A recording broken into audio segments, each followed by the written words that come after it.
Ouais, ouais. T'as 32 ans. Ouais, c'est ça. Elle a 32 ans, les filles. Et je suis face à une problématique que j'ai depuis pratiquement un an. En fait, je suis en couple avec quelqu'un depuis maintenant un an. Donc, on a fêté nos un an il y a quelques jours. Et je suis face à un blocage avec cet homme-là. J'arrive pas à l'aimer au même niveau que lui-même. Et lui, c'est quelqu'un d'hypersensible, qui a aucune difficulté à exprimer ses sentiments, qui est hyper attentionné avec moi, qui fait attention à mon bien-être, qui fait attention à ce que j'ai tout. Même quand parfois je lui ai fait quand je lui exprime mes doutes, il est pas là à me juger, il fait en sorte de pouvoir me réconforter. Mais malgré tout, j'ai toujours des difficultés à m'attacher à lui. Et en fait, si je veux expliquer les choses un peu plus précisément, dès le début de notre relation, nous, on s'était mis d'accord sur le fait qu'on voulait cheminer vers le mariage. Et on était au fait de ça. C'est-à-dire que c'était une condition pour pouvoir se mettre en couple. Et au fur et à mesure de notre couple, on a discuté des questions mariage, des questions familiales, des questions spirituelles et notamment aussi de la question financière. Et en fait, il m'a dit que de par son parcours, donc je veux pas détailler un peu son parcours, mais de par son parcours, aujourd'hui, il est pas prêt financièrement à se marier. Pas prêt du tout, du tout. Et du coup, j'avoue que c'est quelque chose qui m'a énormément refroidi. D'autant plus que dès les premiers mois de notre relation, malheureusement, il a perdu son travail. Et il a vraiment beaucoup de mal à en retrouver un actuellement. Et du coup, dans la situation actuelle, on n'a pas de visibilité pour se marier. Moi, je suis bloquée dans mes sentiments parce que je sais que le fait qu'il soit pas forcément en réussite me bloque dans l'appréciation de la personne, dans le fait que je puisse me projeter avec lui, dans le fait que je puisse le voir comme un futur époux, tu vois. Et je voulais avoir un peu tes conseils par rapport à ça. Est-ce que tu penses que c'est légitime de pas réussir à s'attacher à quelqu'un parce que finalement tu mets l'accent sur aussi la réussite financière. Alors attention, je parle pas d'avoir énormément d'argent, mais au moins d'avoir un travail, d'avoir une petite somme de côté et de pouvoir, tu vois, avoir de la visibilité sur quand est-ce qu'on va se marier. Et donc je t'appelais pour ça. Moi, mais tu vois, je t'ai écouté attentivement et tout. Pourtant, j'étais en train de regarder des robes et tout, mais moi, je comprends pas les meufs comme toi. Tu t'attends à quoi, en fait? Non, vraiment. C'est-à-dire? J'ai pas compris. Tu t'attends à quoi? Tu vois, j'ai été en couple. Tu parles de réussite professionnelle. Encore heureux, tu te maries, il faut que t'aies de l'argent, mec. Encore heureux que si je fais partie de ta vie, tu vas devoir payer les restos, les machins, les trucs et les bidules. Encore heureux. Je sais pas. Et toi, excuse-moi, pourquoi bloquer ces sentiments? T'as cru que t'étais quoi, une banque? Tu bloques des comptes? Non, c'est pas ça, c'est que, tu vois, dans mon passé, j'ai été en couple avec des hommes qui ne veulent pas... Oui, excuse-moi, j'ai pas fini parce que ça, je m'en fiche de ton passé. Moi, ce que je retiens, en fait, c'est pourquoi tu restes avec lui. Le mec, il a pas de thune. Le mec te dit clairement que financièrement, ça va pas. Il doit se refaire une santé. D'accord? Et pour pouvoir se refaire une santé, il faut qu'il trouve un travail. Il y a 2 mois d'essai. D'accord? Donc, si on l'accepte ou pas, il doit mettre de l'argent de côté pour pouvoir te faire un mariage. Donc, ça prend, vas-y, au minimum 1 an, voire 2 ans. Ouais. T'as 32 balais. Mais en fait, expliquez-moi je vais commencer à mal parler. Les meufs de ton âge, vous aimez en fait perdre votre temps. Vous dites foutu pour foutu, on nique notre temps. Je suis d'accord avec toi. Je sais pas, moi je comprends pas. Le mec il vient, il me dit ouais machin. Ça veut dire que toi t'es une poisseuse, toi t'es rentré dans sa vie, il a perdu son travail, rien que je vois ça, je lui dis bon, écoute toi et moi ça va pas le faire. Je préfère moi le quitter que lui me quitte. Je l'ai déjà fait une première fois. Ouais. En ayant réfléchi et tout, je lui dis écoute, c'est pas possible. C'est une histoire qui est vouée à l'échec ou alors ma chérie, excuse-moi ma chérie de t'interrompre. C'est pas une information qui m'importe beaucoup. Ça, je m'en fiche aussi. Tu sais pourquoi? Parce que t'es toujours avec. Ouais. Voilà, donc en fait, oui, je l'ai fait une première fois, machin et tout. Vos histoires à la con, là, je m'en fiche. Vraiment, je m'en contrefiche. Je m'en Mais pète le coquillard. quand t'as la sensation que c'est vraiment quelqu'un de bien, quelqu'un qui va te t'épanouir dans ta vie, mais malheureusement, il y a ça qui va pas. Et pour autant, c'est un point qui J'en ai est rien assez à, crucial dans ta vie. j'en ai rien à secouer, ma chérie. Quelqu'un de bien, mazlout, pauvre, il a pas d'argent. Tu vois, encore heureux qu'il est bien, ma chérie. Tu t'imagines, Hum. ma chérie, il est pas bien et en plus de ça, il a pas de thune. Non mais lol. Non mais, non mais, excusez-moi quoi. Non mais l'autre, elle a dit c'est quelqu'un de bien. Mais encore heureux, t'es quelqu'un de bien. Encore heureux, t'es bien. Ouais. Parce que je trouve que c'est quand même assez compliqué dans la vie d'aujourd'hui de trouver quelqu'un qui est bien, qui te D'accord? respecte, Ouais. et qu'en plus de ça, il ait une situation Eh ben, professionnelle. je préfère rester seule. La vie de ma mère. Non, mais parce que c'est pas le bien qui va te payer l'électricité, NJ, et tout et tout. Ouais. Non, mais lol. Elle t'a dit oui, c'est compliqué, quelqu'un, je m'en pète le coquillard encore une fois. Il faut arrêter les conneries, quoi. Ouais. C'est ça qui me bloque. Faut arrêter, quoi, les bêtises.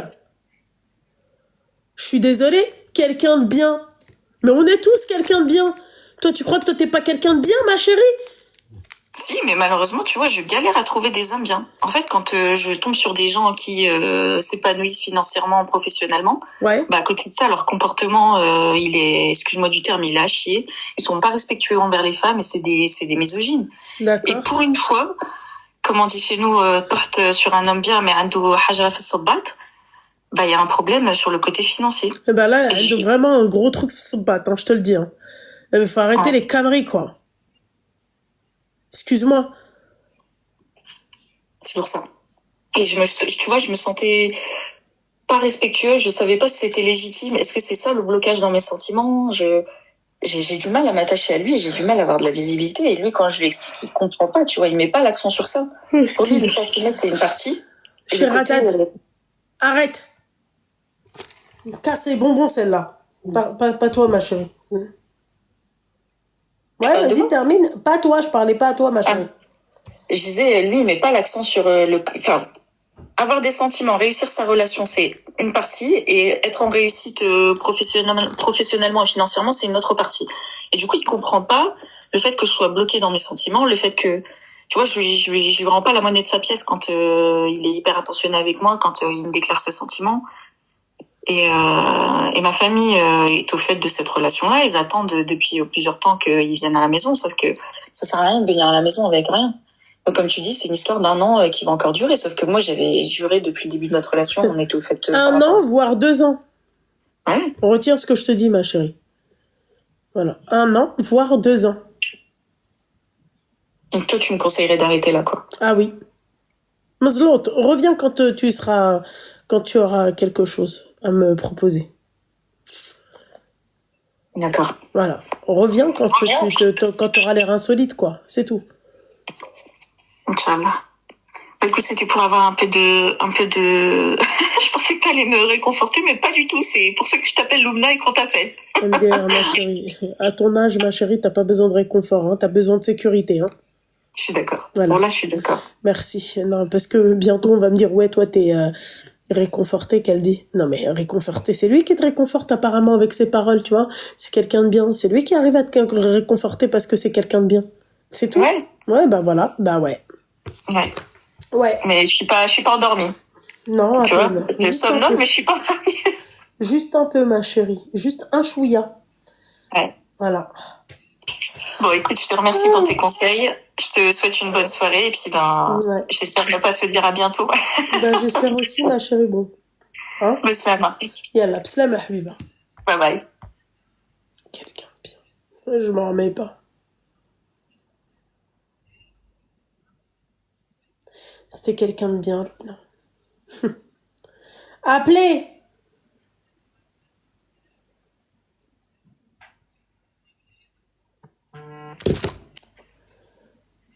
Allô?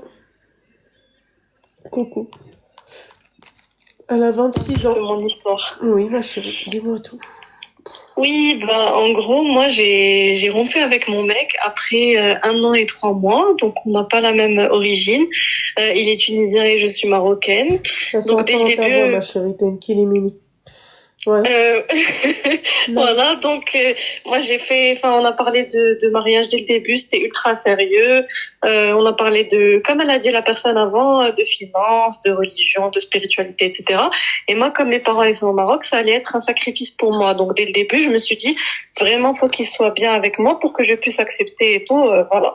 Donc au début c'était tout beau tout rose, c'était super. Il m'invitait à plein de trucs sympas, il avait l'air bien éduqué, etc. Je l'ai présenté à mes copines, etc. Bref. Et au fur et à mesure, je me suis rendu compte qu'il avait pas vraiment, il était vraiment, enfin, il avait pas vraiment l'envie de vivre. Enfin, il était pas très heureux, très épanoui. Il faisait pas de sport, il sortait pas trop d'activités, etc. Et en fait, comme la personne qui a parlé juste avant moi dans le live, il a commencé à avoir des petits problèmes au niveau du travail. Donc lui, c'est pas des problèmes d'argent dans le sens où il a vraiment toujours beaucoup mis de côté, etc. Il a 32 ans, moi j'ai 26 ans. C'était plus des problèmes, voilà, de manque d'appel d'offres dans son travail, en intermission. Il travaille dans le conseil, etc. Donc il a commencé à déprimer. Il me disait vraiment t'es mal tombé, avec mes ex c'était pas comme ça, on voyageait, on sortait, on allait. Moi je voulais même pas voyager avec lui, juste je sais pas moi faire du tennis ou sortir en semaine ou des choses, voilà, un peu pimenter un peu la relation, etc. Donc lui il déprimait dans son coin, il regardait la télé tout le week-end et moi dans mon coin, etc. Donc moi c'est pas et tout et je l'ai aidé quand il a perdu son taf parce qu'au bout de plus d'1 an d'intercontrat dans le conseil tu perds ton taf, je l'ai aidé. Et en fait, à chaque fois qu'il avait un problème, de manière générale, il s'écroulait, il pleurait. Donc je me suis dit, ok, donc le mec m'a chié jeune. Et moi, ça m'impactait physiquement et mentalement parce que j'étais impactée par ce qui se passait dans sa vie aussi. Et j'en parlais à personne parce que je voulais pas nuire à son image. Bref. Donc au final, j'ai fini par rompre parce qu'après avoir perdu son job, il a aussi perdu son appart. Et pour trouver un appart à Paris, il faut avoir un job. Et bref, c'est devenu vraiment compliqué. Et quand j'ai rompu avec lui, j'ai appris il m'a avoué qu'il m'avait menti sur l'existence de son père, qui en fait était mort. Enfin, j'ai remarqué aussi avec mes copines qu'en fait, il m'avait menti sur son école et que j'étais bloquée sur LinkedIn et que mes amis étaient bloqués aussi sur LinkedIn. Et voilà, j'ai appris aussi Ils étaient bloqués sur quoi? LinkedIn, ouais. Le réseau social du professionnel, ouais. Oui, non, mais c'est bon, merci, lol. Oui, voilà. Donc, il m'a menti sur son travail, le travail de sa mère aussi, son école, bref, il t'a menti sur tout, quoi. Ouais, voilà. Okay, et en d'accord. fait, comme il était tunisien et que je l'avais rencontré via une amie, mais qui elle-même ne le connaissait pas trop, en fait, c'était trop facile pour lui de me mentir. Donc aujourd'hui, je me sens mieux parce que j'ai rompu avec lui et tout. Il a essayé de me recontacter et en fait, il me dit, je te jure, il y a plus rien d'autre. Fais-moi confiance. Tu verras. Maintenant, je vais bientôt signer mon CDI. Tu verras. Donne-moi une deuxième chance. Tu verras ma vraie version. Tu verras que j'aime voyager, j'aime faire ci, j'aime faire ça. Et je suis pas la personne que t'as connue. Tu m'as juste connue au mauvais moment et tout. Mais en fait, moi, je pourrais plus. Voilà, je peux pas faire confiance à quelqu'un qui m'a menti sur toute la ligne pendant autant de temps. Pardon, c'est bon. Seigneur Dieu. J'ai tout dit. Pardon, parce qu'après, ne lui fais jamais confiance. Il t'a déjà menti une fois, et une fois, il t'a menti sur toute sa vie. Oui. Voilà, qu'est-ce que t'espères de plus que ça? Oui, je voulais juste que tu me réconfortes dans ma décision de rompre et oui, donc il m'a fait, oui. Donc s'il ment une fois, il peut mentir sur d'autres. C'est ça. C'est ça, et je pourrais jamais différencier ce qu'il me dit, ce qui est le vrai du faux au final. Exactement. C'est ça, exactement. Et du coup, je voulais aussi te dire, donc, vu que j'ai 26 ans, est-ce que tu trouves que c'est tard pour trouver quelqu'un de bien ou pas du tout? Ça doit être dans ma tête. T'es encore jeune. Ok. T'es encore jeune, mais ne te mets pas avec un mec juste pour te mettre avec un mec. Voilà. Alors, c'est tout. Ouais, le prochain, ça sera, tu veux me voir, on peut sortir, on peut prendre des cafés, mais faudra parler à mes parents et pas plus que ça à moi au final. Bah voilà. C'est ça. Bah voilà, bah merci, c'était De ça rien, mon ma histoire. chérie, force à toi. Merci beaucoup. Bon Bonne soirée, courage. bon après-midi. Aïe, bisous, bisous, bisous, bisous.